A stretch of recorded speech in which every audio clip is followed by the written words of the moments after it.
Narayanganj chamber of commerce একটা ঐতিহ্যবাহী সংগঠন। নারায়ণগঞ্জ জেলায় চেম্বার অফ কমার্সের গুরুত্ব অপরিসীম, সেই হিসাবে এই নির্বাচন অত্যন্ত গুরুত্ববহ।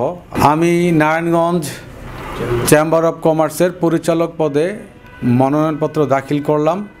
ইনশাল্লাহ আপনারা সকলে আমার জন্য দোয়া করবেন এবং আমাকে ভোট দিবেন। আমি চাই নারায়ণগঞ্জ, বিগত সময়ে নারায়ণগঞ্জে অরিজিনাল যারা ব্যবসায়ী আছেন তাদের সুখে দুঃখে সাথে থাকার জন্য, এবং নারায়ণগঞ্জে অনেক প্রবলেম আছে আমাদের ব্যবসায়ীদের, সেই সমস্ত প্রবলেমগুলি যাতে চেম্বারের মধ্যে প্রতিনিধিত্ব করে সরকারের সাথে নেগোসিয়েশন করে এবং অন্যান্য সংস্থার সাথে নেগোসিয়েশন করে একটা বেটার এবং চমৎকার একটা নারায়ণগঞ্জ জেলায় ব্যবসায়িক পরিবেশ এবং আবহাওয়া তৈরি করা যায়, সেই বিষয়ে কাজ করার জন্য আমি বদ্ধপরিকর। এবং ইনশাল্লাহ আমি যদি জয়যুক্ত হই নারায়ণগঞ্জ চেম্বার অফ কমার্সের জন্য কাজ করে যাব ইনশাল্লাহ।